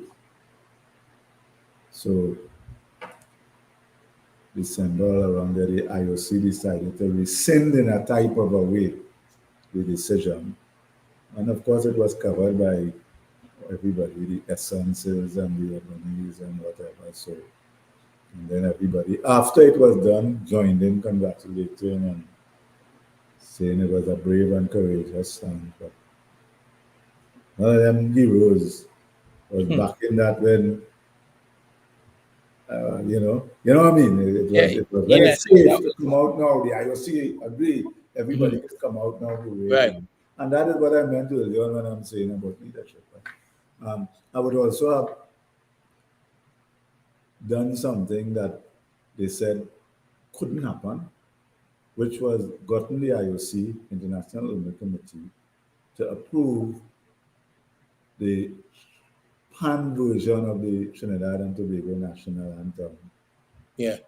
The version played officially with all the necessary intellectual property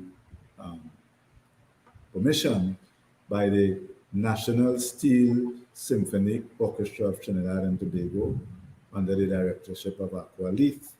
And I mean, it was supported and approved by Minister of Sport, but more importantly, the then Minister of Culture, who had to agree to do it. Now, that was important because all till then, the reality is that the IOC version for the Games currently, since London, was the version of all the 206 anthems done by the British Philharmonic Orchestra. So, I went on this, it was called a project called Pan on the Podium. So in 2015, by Toronto, reason.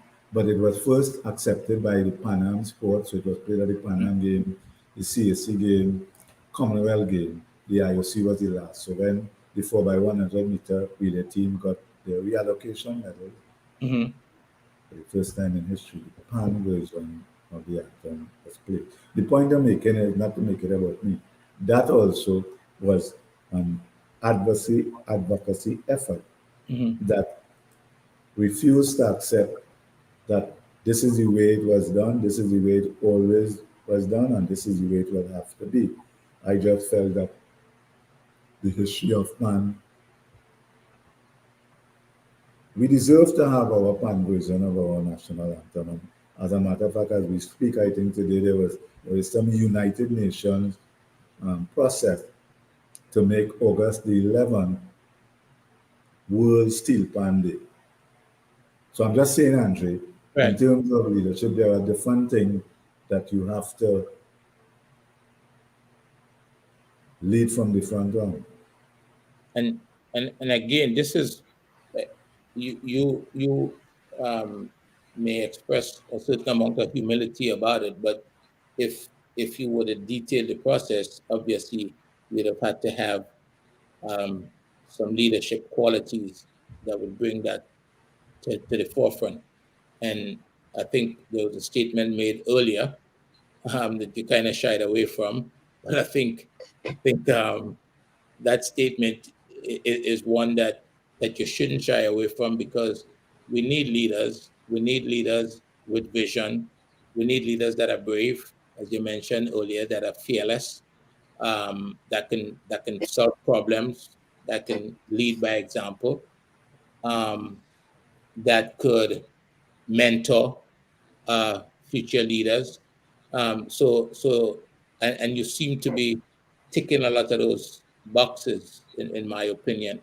And I think Kendall, by a couple of his comments, seem to share the same opinion. Coincidentally, and we think this is his first time probably hearing from you. I think Andrea, we have, because we get into the 2-hour mark. I don't know what is the time frame, so you hear that now. So we have like 9 minutes to go before we hit 2 hours. So I don't know how you want to. Well, what I want to do now. do now is I think, Brian have a very important event starting this week, and I want him to tell us about that, how it came to be. I think anytime any leader is able to get a regional event or a major event hosted in the country, I think that's huge. Right.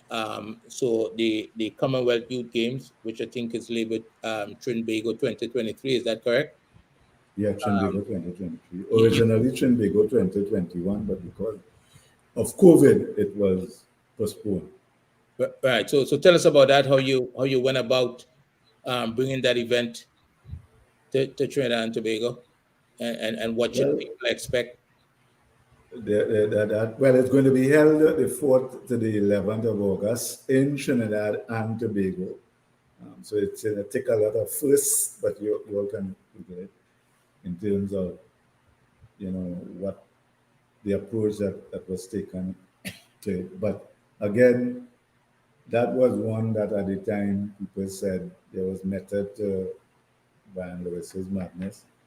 In other words, why would he think, given our failures with the 2009 Caribbean Games and the loss of reputation in the Commonwealth and Olympic sport movement, about our ability to host, why would he think that we'll be able to host and convince the Commonwealth Games Federation to grant hosting rights to Trinidad and Tobago to host the first ever multi-sport games to be held in Trinidad and Tobago in the Commonwealth Youth Games, which is for 14 to 18-year-olds, but it is a multi-sport event.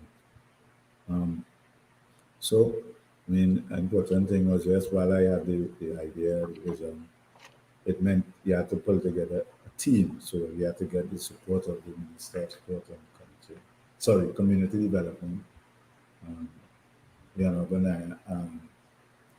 Shamfa Kujo. And to her credit, she was all in on it. We then, the Secretary General, who's still the Secretary General, Annette Knott, she was in on it. And then I took the bold step to give that responsibility to two women at the time, national athletes in Chanel Young, Lisa Grant, and Cornice John. Again, what people felt was that not making no sense. That was irresponsible at the time, and allow them to present the bid, develop it, and present it when the Commonwealth Games Federation people came, assessment committee came. So we then, I'm fast tracking because of time, we then presented, Mrs. Matt and myself had to go to Birmingham. And you see at that point in time, we were long shot, we weren't considered a safe pair of hands. People felt that Gibraltar would get it. This is after Northern Ireland, Belfast had been taken away from them. I believe I've heard, but it has not been officially verified, that we won the vote 6-5 with a casting vote by the president of the Commonwealth Games Federation. So that tells you how close it was and how much there was a view that we weren't a safe pair of hands. So then COVID came, we offered the first opportunity. The minister and the government reconfirmed and agreed. The battle changed in terms of the presidency of the TTSC due to term limitation in April 2022. It was extended by a year because of the delayed Olympics. The new president is now Dan Henderson. Again, part of this initiative I had called Future is Female. Again, that's a whole different story. But those who were critical of it. You be mindful of your volume.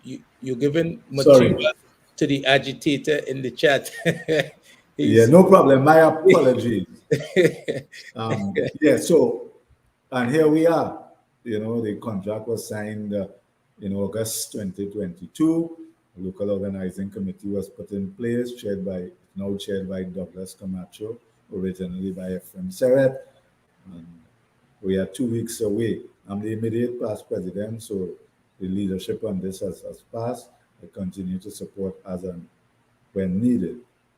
But it's awesome not just for Trinidad and Tobago, but given what the Commonwealth Game Federation is facing, questions surrounding its future following the withdrawal of Victoria, I believe, thinking out of the box, that Cannock and the Caribbean and CARICOM could give some serious consideration to the viability and feasibility of hosting the 2026 Commonwealth Games. But as I said, I'm somebody who focuses on what we can do given our potential and talent. And let me say that, because I know this was a football program and Andre in our conversation, let me just say that I believe that the Caribbean can do better than we are doing in terms of being a major force on the field in CONCACAF. I don't think it is a given that the USA and Mexico, there was a point in time when we used to fight them down. But again, we have to have the self-belief and self-confidence in the potential of the youth and young people in the Caribbean, that they deserve the opportunity. And I think that is where the major issue is. Too many of the older folks project their lack of confidence and their insecurity and lack of self-belief of the younger generation, who, from my experience, have a very firm belief that they could conquer the world. I agree with you. That's also something that I believe. Look, Jamaica under 15 is in Trinidad, as Management mentioned earlier. We played yesterday. We beat Jamaica 7-0 yesterday. I try to create some. Andre, you shouldn't rub it in like that, man. You gotta be gracious. I do agree with that. You gotta be gracious and sportsmanlike, man. The score was actually 1-1. We have someone in the comment section might lose the mic because of that. Okay, good. He normally, what happened is normally on the program with Andre, so he was sleeping. He's a psycho bunny. He was sleeping and Andre asked, where was Cataract? And somehow the man awoke from his slumber. And since he has come on... Gentlemen, can I ask you a quick favor? I keep seeing there Brian Lewis, president of the TTOC and Cannock. I'm not a person to claim what I am not. I don't want to be projecting something. So I don't know how possible it will be for you all at this point to change it, even as it goes forward, because I would imagine this would be on YouTube. So I would not want that error to be It says president? Begging you all, please. I don't want the haters and them to come at me, to give them something to come at me. You're talking persons in the comment section saying that? No, look at Brian Lewis. I think it's part of your program structure. No, that's you. You could change that. You're talking about under your image? Yeah. No, you type that in. You control that. Where you have your name, you can change. How can change that, boy? Go to settings. You go to so when you go to if you click on the 3 button right there, it says edit name. Oh, okay. Gentlemen, my apologies, right? You all continue the program and officially and you try to right. You edit name, so you control. That's you doing that to yourself.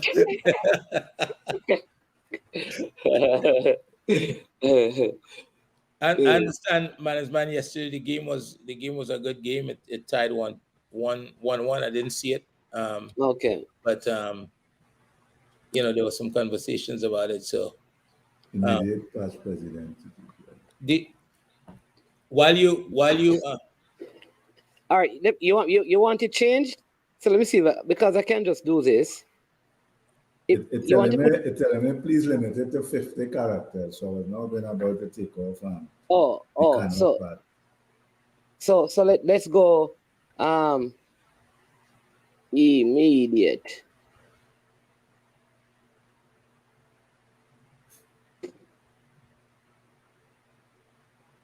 Let's see. All right. So let's see. I'm going to put do it like this, see if that works. That's the only way. I hope they'll understand that IMM is immediate. I don't think. Yeah. No, that better. Yeah. Or I could put I could do this here. Um, No, but gentlemen, your program continuing, so I don't know what it's going to end up because it has been 2 hours and Andre yes. So get an listen. extra hour out of me, man. The No. phone going off. We close the end. We close the end. We're going to be wrapping it up in a minute. Yeah. I think for me, one of the reasons why I wanted to do this is I think that you have some reading and listening to listening to your Sorry, interviews. let me just say this. You're gonna have to talk to Kendall Reyes, right? Because I'm not strong enough to convince him to say that stuff. You and Andre, you understand that you and Andre have to try to convince him to say otherwise. But go ahead, Andre, as we come to the No, end. Kendall is a football guy. I've read, you write in the Guardian. You've done interviews. You have a body of work that people could find out about if they're interested. And one of the things that stick out for me is your what seems to be a leadership capacity, right? Bringing the games to the youth games, the Commonwealth Youth Games to the Caribbean, that's huge. What you have done with Vince Matthews and Wayne Collett, and a whole host of other things, and some of the ideas that you put forth. I think I think right now in sport, and my interest is in football. I think what Kendall is advocating. I think I can see why he sees that, right?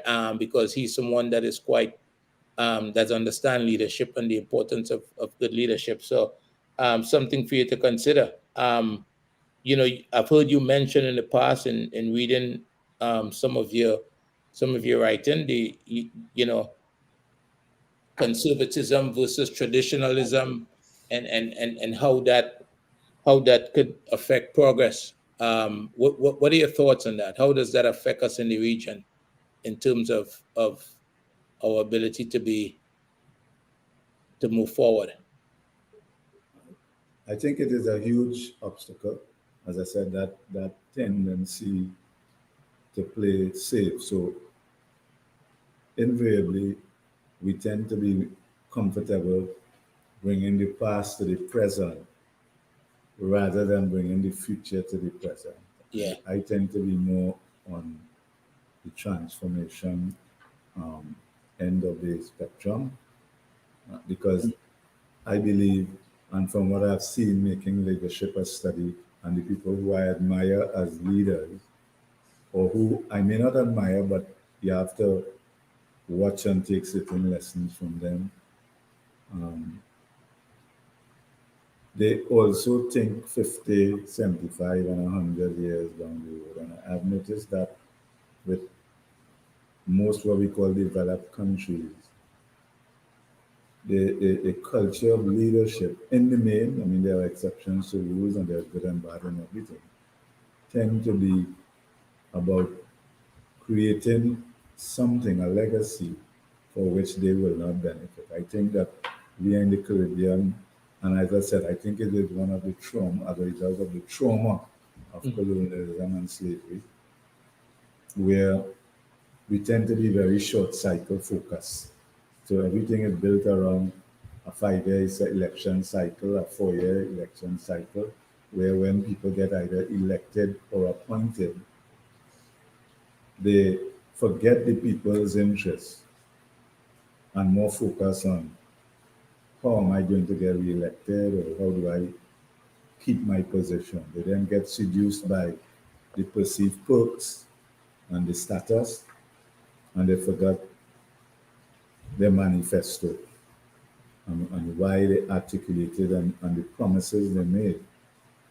And that to me is very detrimental to the sustainable progress of us in the Caribbean. And I think it is a travesty that we impose on the youth and young people who depend on us to chart a future for which they will then take and build on. I think that is a fundamental aspect that needs to change. We have to stop leading for our benefit. We have to see leadership as stewardship and servantship. You're you're making. I think you're putting. You realize you're boxing yourself in. You're saying some things that is so important to the success of a lot of the things that can be better, right? In Yeah. sport and particularly in football. Again, that's our interest. That type of leadership, I think, produces um, a much different outcome. Can produce a much different outcome that we have today. When you start to talk about being athlete centered, when you talk about leading servantship, the servant type of leadership, when those things are, if someone understand what those things mean and how they can influence success. um, when I say you're boxing yourself in, you would Yeah, well, you let me just clarify, right, Andre? And no, it's a further deep there's dive nothing because wrong with what you said. There's Manning, nothing wrong with what Manning you said. man. No, for example, people ask me all the time. They make an assumption. They're shocked when I tell them we don't get paid. We don't get a stipend or allowance from the International Olympic Committee. So we are not fortunate as our FIFA colleagues. Mhm. We travel a lot of times on Trinidad and Tobago Olympic Committee business with no stipend and in economy class. I know what it is to ride in 34C. Hmm. Yeah. Now, there are certain meetings you go to.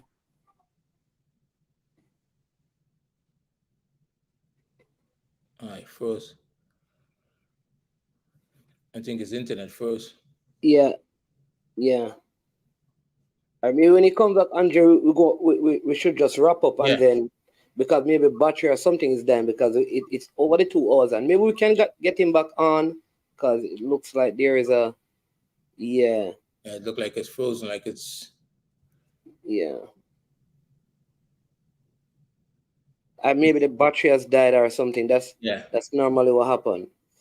All right. So listen, people, we are very, very sorry for that, but very good, robust, healthy, informative discussion that we have had with Brian Lewis. Like he says, he's the immediate past president of the TNT Olympic Association, and also the immediate past president of CANCO. Um, uh, if we don't get him back on, we will at some point later try to arrange a second interview to get some more information from him. So I hand over to Andre and he will close out the show. We are going to be back later this evening when you'll hear from Ketarak, who is very anxious to get on. And we'll talk about some reggae girls football, some movement of players in the local league here in Jamaica, and we'll discuss some things that are happening with the reggae boys. We'll also hopefully have a couple of the coaches doing their A license courses in Trinidad and Tobago from Jamaica on the program as well. So, Andrea, hand over you so you can just close out the show. Look, I think just hold on for a quick minute, management. 1 minute. Brian is calling me. Hold on.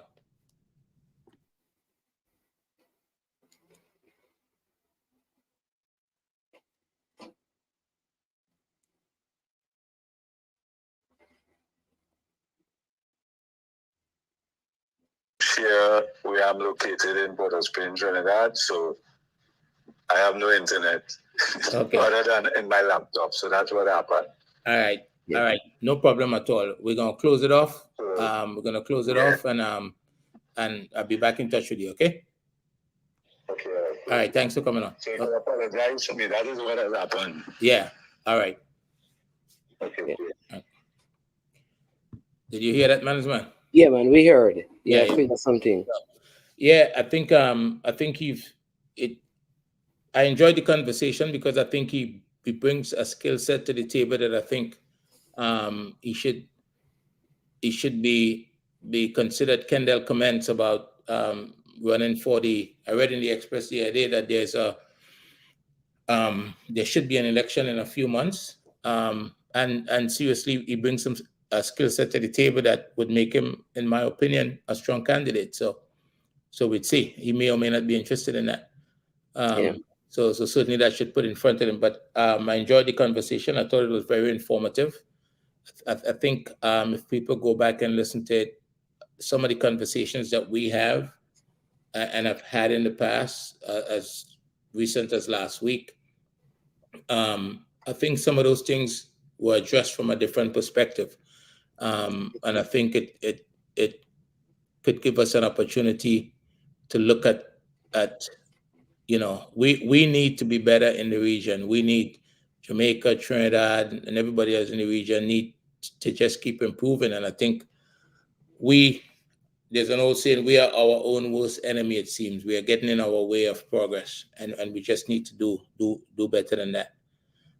Yes, Mr. Blake. There was a power outage. He's on a roll. He loves Trinidad management. He loves Trinidad. That's all that is. I believe his heart was broken by a Trini, but that's all right. He wouldn't tell us. Yeah, right. But listen, people, it like I said, it was a good show. We will be back later, somewhere between 6 and 6:30, when you'll probably hear from Neo and Cranky. Maybe Andre will be here. Cataract says he's playing out. Definitely, you would have missed the big one, which was Reggae Sumfest. He was not invited to that, so he's probably playing at one of those little small parties. We will find out from him though. So some other important stuff we're going to be sharing with you. The call-in lines will be opened as well for that show. Again, on behalf of I Am Sure Sports, I am management. Before you go, okay. let me say happy anniversary. Oh, yes, indeed. 13 years. I think you have 2 anniversaries this weekend, right? Yes. 21 and 13. So, yeah. So happy anniversary. That's good. Wish you many more. Thank you very much, man. Thank you very, very much. Yeah, I appreciate that. Did Cataract have his first anniversary as yet? Yeah. The first anniversary of his 7-0 comment.